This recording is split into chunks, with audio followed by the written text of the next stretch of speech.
In the previous video, we already said that there are two types of price controls. They are price ceiling and price floor. In this video, we're going to talk about the price ceiling. Okay? We will start with a numerical example. All right? Here, that's why I'm pulling out the worksheet number 4. Now, if you have not yet finished the worksheet, I would strongly encourage you to pause the video and finish it on your own before you check out this video. Okay. Now here, the table shows the supply and demand schedules for corn in People's Republic of Congo. And you'll find 6 different levels of prices and the corresponding quantity demanded and quantity supplied. Okay. Question number 1, the equilibrium price for corn is, so the way here is to look at quantity demanded equals quantity supplied. That's so-called the equilibrium condition, right? So here we find that, they both equal to 600 when the price is $2.30. So that's why here A is the answer. Okay, it should be quite straightforward. Now the second one, if the government sets a price ceiling for the corn at $2.10 per bushel, there will be a surplus or shortage, and how much, right? So here I already put a very simple supply and demand graph next to question number 2. Okay, and then let's take a look at these. As we said that here the equilibrium price is 230 and the equilibrium quantity is 600, right? Now if the government sets the price ceiling at 210, so suppose here it's $2.10, right? When we go to the right, we hit the supply curve first. So here, because the price is too low, or it's below the equilibrium price, we find that some producers or farmers would find grow corn is not profitable. Okay, so they may quit or cut their production, and then the quantity supplied here is just 480. Okay, if you go up to the table, you will be able to find this number at 210. And then we continue going to the right and hit the demand curve. Okay, when we go down to the horizontal axis, we find that the quantity demanded at this price is 750. All right, so here the quantity demanded exceeds the quantity supplied, right? So we know that there is a shortage. Okay, and the shortage equals 750 minus 480, so it should be 270. Okay, a shortage of 270 million bushels. So B is the answer. All right, and remember here the 210 is just a legal maximum price. Okay, so the farmers could charge 210 or any level below it. Okay, but again, they're not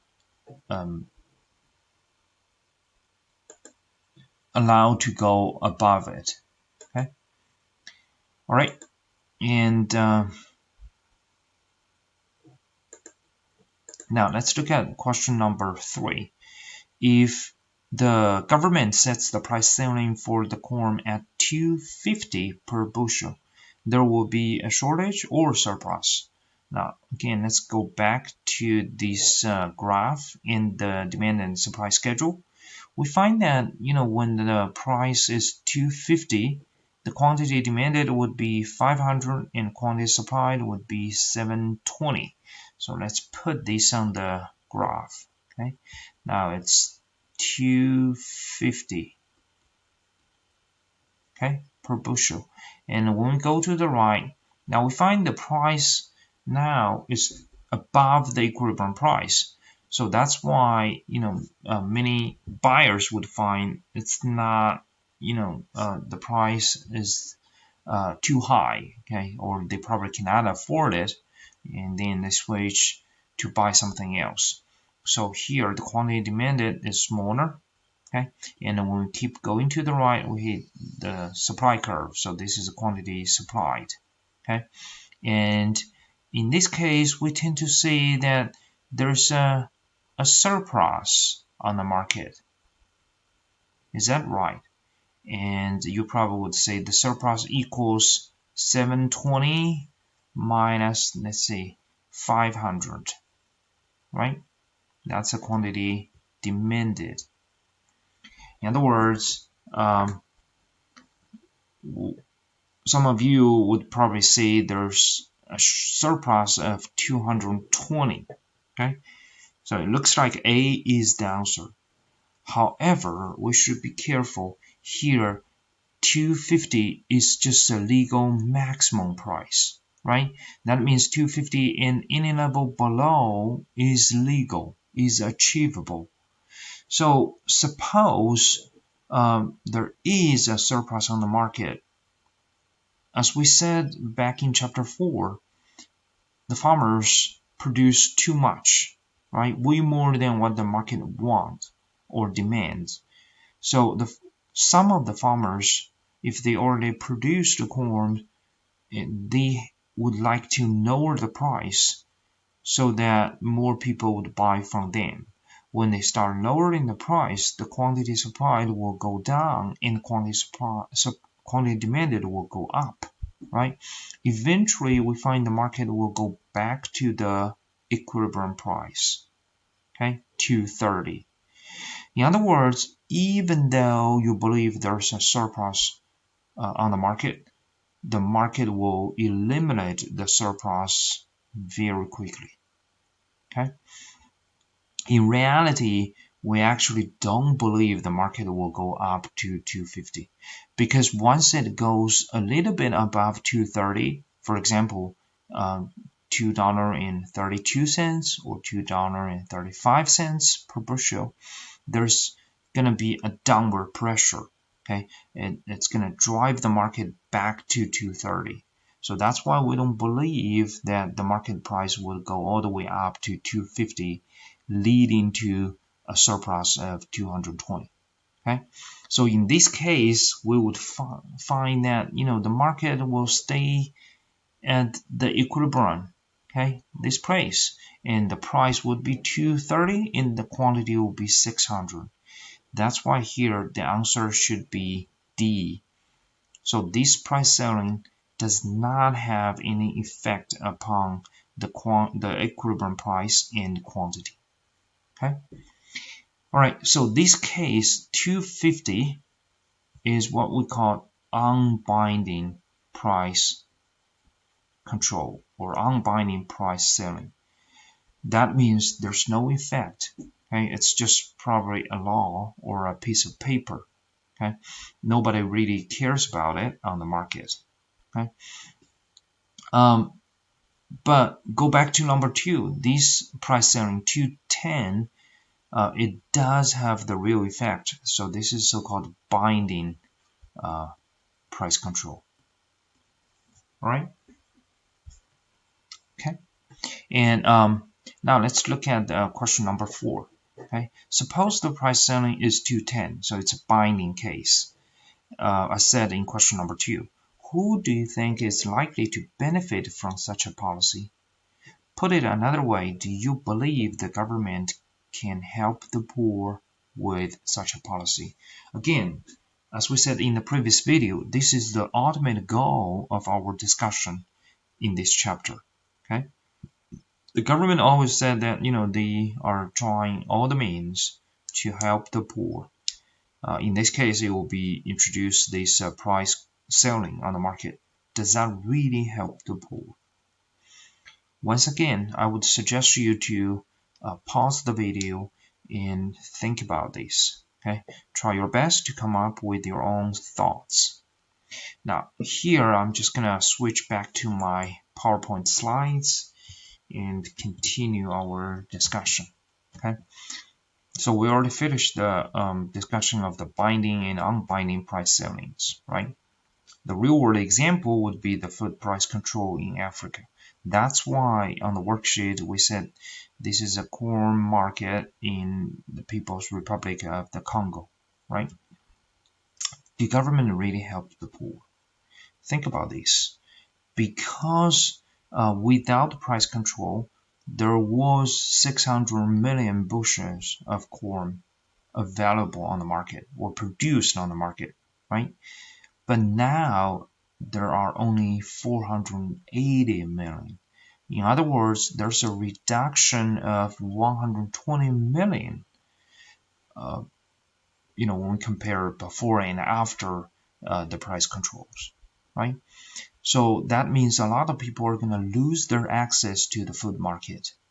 Now think about who is likely or more likely to lose their access. Do you believe the rich people are more likely to lose their access to the food market or poor people? Rich people, they get more money in their pocket, right? So when the corns are available, they can buy more and stock them, right? But the poor people usually live paycheck by paycheck, right? They don't have extra money so that they can buy more corns even when they are available, right? Also, the rich people may just go to the black market, right? The underground market, where they usually pay more. But again, they get more money. So that may not be as an issue like for the poor people, right? So you would find that the poor people are more likely to get hurt because of the price control. Okay, they are more likely to lose their access to this market. That's why, in Africa, you see a lot of teenagers join the army. Because if you don't have the money in your pocket, you are gonna die. You're gonna starve to death. And the only way you can survive is to pick up the gun. Okay? If you have the AK-47 at your hands, you are guaranteed to have the access to food. Right? And year by year, we see that, these poor people get hurt not because of the natural disaster, not really because of the civil war, but because of the government price control policies. Okay, so they eventually becomes the losers, even though the government promised they did all of this for the poor people. Okay, so that's why we keep seeing the food shortage and famine, which killed millions of people in Africa, especially in the People's Republic of Congo. Okay, so here we already finished our discussion about the price ceiling. Okay, and as we said before, the rent control is another popular example, but I would like to leave that for you guys as a reading assignment. I believe in the textbook, the author gives you some discussion about the rent control, or you can simply Google that. There are a lot of interesting things you would find online, right? For example, when they said, $2,000 per month for a two-bedroom apartment, they may think, it works fine, it works perfectly, but it's actually not.